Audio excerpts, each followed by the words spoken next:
The fun never ends.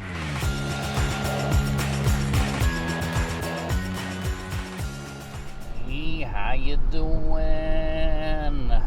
Well, here I am on the Old Pike Road.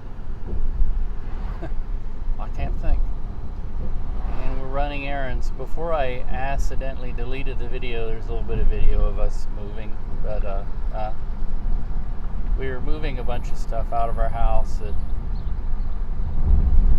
was kind of given to us by somebody when they were moving, and they had to get rid of a bunch of stuff, but they started asking if we really wanted it. So, and one of them was a kind of a family heirloom, so for us it was just kind of taking up a lot of space that we didn't, more space than it was useful to us, I guess. So we returned it, and hopefully that'll work out for him. And he needed his futon back and everything, and we kind of needed one of our spare bedrooms back. We're trying to simplify and pare down everything, and so today is a day of errands again, and now I'm on my way to Sears, because the mower I have is a Craftsman and a riding mower, and it takes a battery, and I figure it needs a battery, and I figure they probably know better than anybody else. So I'm going to Sears at what used to be Antioch Mall here in the Northland, but now, as many malls have, it's been torn down and rebuilt, and they're trying to revitalize the whole area. Oh, I hope they don't go too crazy with that, because there's some neat 1950s era diner and two little diners there, and things like that. I understand they need to make it economically viable, but let's not destroy and corporatize everything when we don't have to. So anyway, this is the this is the Old Pike Road, which runs north-south from North Kansas City into the west side of Clay County into Platte County. And it was an old commercial route, Pike Road, meaning it was a toll road. And it was a way to get goods, mainly agricultural goods, into the city, into the farmers market downtown. Farmers would bring their crops down this road, and they'd end up at Harlem, and they'd have to pay to get across the Missouri River on a ferry, because there was no bridges until 1911. It was the first automobile bridge. There was the Hannibal Bridge, which was a railroad bridge. In 1911, they built the ASB Bridge, which was automobile and railroad. It was originally, when it was designed, it was originally meant to be pedestrian and railroad, but things changed, and cars came along. So,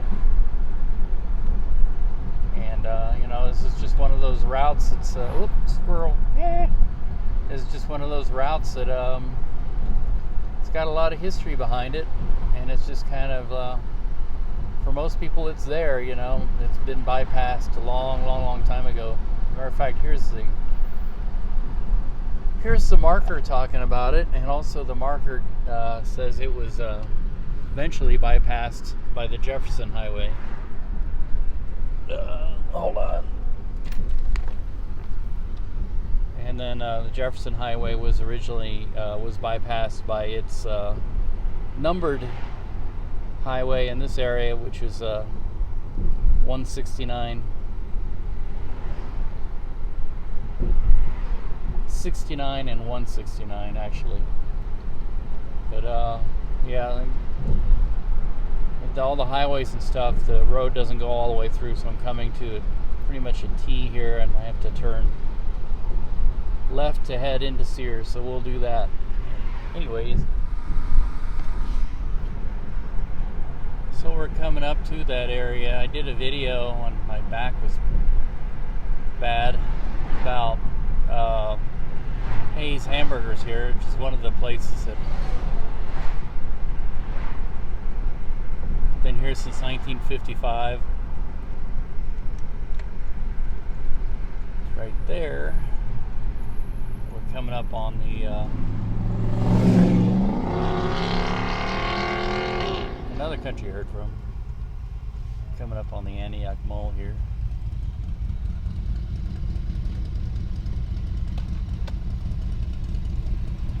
Doggies are impatient. And I guess the Antioch Mall was the first mall in the Kansas City area. It started out as sort of an open air mall, and then they enclosed it when that became the fashion. And it kind of sat mostly empty for quite a few years, since the mid-2000s, and then they've torn the enclosed part of the mall down and have reopened it, so now it's gone back to the way it was.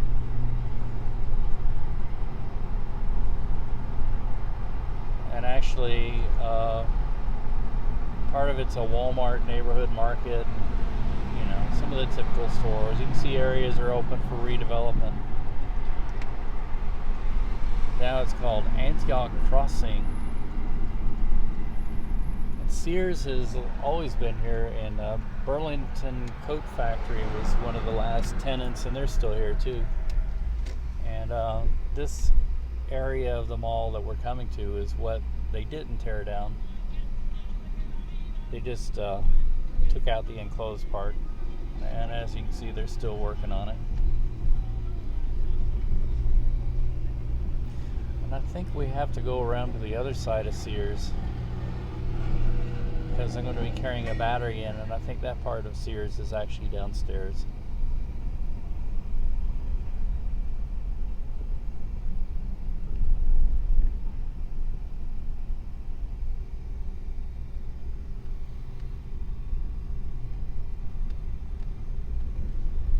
And like I say, I'm really not super sad about the demise of malls.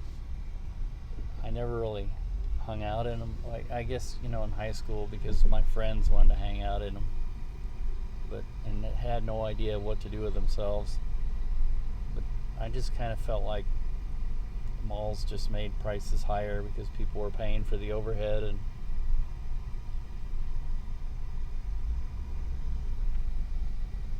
there wasn't that really that much. I mean, you know, you know what? I may have goofed up. I thought it went all the way around. Maybe it does go all the way around. Yeah, it does. There's a downstairs part to Sears here. And Sears is another chain that's been hit on hard times. Part of me really wants them to succeed and keep going. It's a very old company, and yeah, I think we're going to be parking underneath, and you can see what's left of the mall down here. Anyway, coming into Sears. You got to get my battery and see if they know anything about it. So here we go. So that was interesting. It's a Craftsman mower, which is a Sears product. And so I figured I would come to Sears and give them my money.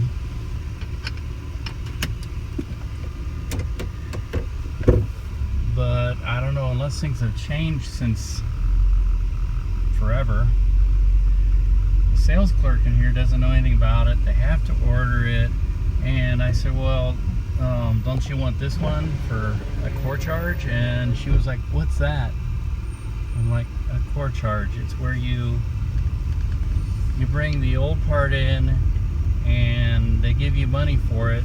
And in other words, the replacement battery would be one cost without a core and a cheaper cost with a core. So you bring the old one in, they take it, then they send it out to a recycler, and then, you know, so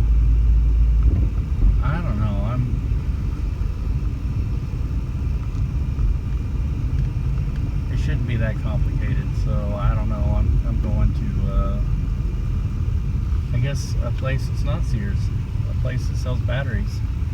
If I can figure out how to get out of here. The roads are blocked. So, weird. I don't understand.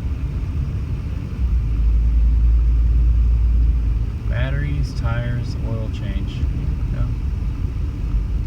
No, I'm not going to Sears Auto Center. I should be able to go where the lawnmowers are. So, and then you go into an empty store, not very many people in there, and then you get met with somebody who doesn't know what you're talking about. And you go, I think I know why this store is empty. I said I'm rooting for Sears. I'd like to see them continue on, but I kind of think I know why they're going out of business. So this day went south pretty fast as far as the weather goes. I guess we need the rain, right, Jimbo? This is downtown, Mission.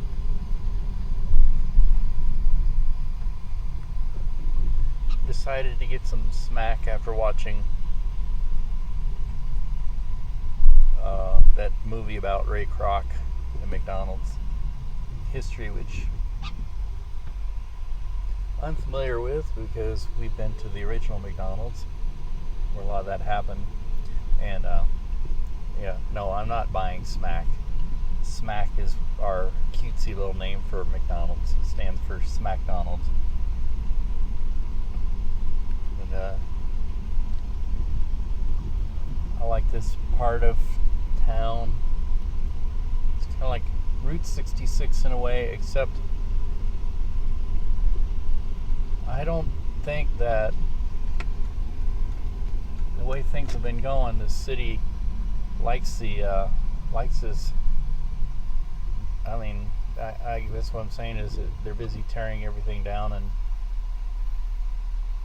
trying to turn it into the same thing you see at every other exit. So it's a shame. And at the end of this street here, they're going to they're talking about building a big Walmart. They've been talking about it for years. There used to be a mall there, Mission Mall. Then they fell in love with Walmart and decided to tear down the mall so they could put up a Walmart, and that was well over 10 years ago. And it was a small mall. It was kind of interesting. When I went in there the last time, it seemed like it was doing all right for as far as malls go. But I guess the people who own the mall didn't feel the same way. So now there's just this empty field here to the right where Mission Mall used to be, and soon to be Walmart, I guess. I was thinking I was going to take this battery that I had an unsuccessful attempt to replace it at Sears and try my luck at Home Depot, but maybe tomorrow. I think I'm going to go have some coffee. This weather has kind of made me sleepy. Excuse me, I got hiccups from my smack. And but anyway, maybe I've heard that Thursday nights will be the nights for jazz at YJ's now, so Thursdays and Sunday nights, so well, we'll see. Anyways,